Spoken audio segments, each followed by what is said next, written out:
Often, when a full counteroffensive, or an offensive for that matter, is successful, it has to do with the shaping operations. And largely the reason I believe Russia struggled so mightily in the winter offensive that lasted from roughly the beginning of February until just a few weeks ago, where they culminated, and we're kind of in this lull right now, is because their shaping operations were so garbage. And shaping operations are those operations that shape the battlefield in a way that benefits you. Often it's hitting supply lines, destroying command posts, hitting fuel depots, ammo storage, etc. And so we can kind of look real quick, and this is just going to be a quick video, at the shaping operations for Russia versus what we are seeing right now, which is the shaping operations for Ukraine. Russia, in their shaping operations and throughout the entirety of what was their supposed to be their winter offensive, took to bombing civilian infrastructure in terroristic manners. Now, this is not without uh, success. It can be successful when you have a broken and beaten down country, but it's not going to be when you have a country that is galvanized with resolve. The Ukrainians are very strong and very angry, and rightfully so. So when Russia bombs residential buildings, schools, hospitals, markets, they're just wasting ammunition to make the Ukrainians more angry and more resolved to drive Russia out. It also angers the international community that is supporting Ukraine. We, in the West, the collective West, since the days of Reagan talking human rights and civil rights to Russia, and even before then, have been watching Russia do these things for decades. And we respond pretty much the same every single time with support. So Ukraine is getting support because, again, Russia's shaping operation focused on these terroristic activities to try to scare the population into getting them to capitulate, into getting them to tell Zelensky to stop fighting the war. The opposite effect took place. And it's a playbook that I'm frankly surprised they keep going back to. And perhaps it's because that's all they have. So when you bomb residential schools, buildings, hospitals, markets, and kill the general public, including children, you aren't taking out strategic targets.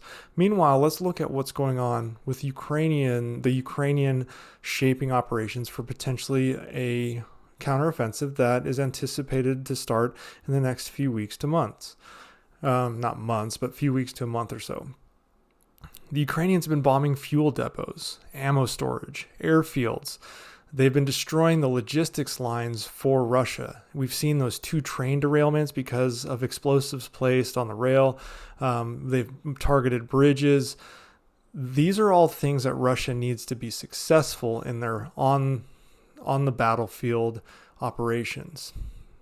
Shooting a school doesn't change the calculus on the battlefield for anyone. In fact, again, it galvanizes your enemy. Russia is galvanizing their enemy. Ukraine is destroying the morale of Russia because things like fuel is harder to get to the front line. Ammo, we've seen ammo problems with regard to Wagner Group, and Yevgeny Prigozhin has come forward and talked about how he has no ammo, and he still makes these videos every day about how he has no ammo. Well, part of that is infighting within the Kremlin, but another part is those are the targets that Ukraine is hitting. They're hitting those ammo storage facilities, and they may be hitting these ammo storage facilities with U.S. guidance and U.S. intelligence and Western intelligence. Who knows? But doesn't really matter. The shaping operations for Ukraine are focused on the strategic aim of defeating the Russian army in Ukraine. The Russian shaping operations were aimed at trying to break the will and the morale of the Ukrainian people. And one of those is definitely going to work, and the other one didn't. And since we already saw that the Russians didn't meet any of their goals when it came to their offensive, we can assume the Ukrainians are probably going to be quite successful just merely by looking at how successful their shaping operations have been thus far. I mean, we're going to continue to see, and just yesterday, another fuel depot, fuel storage facility was hit by Ukrainian drones.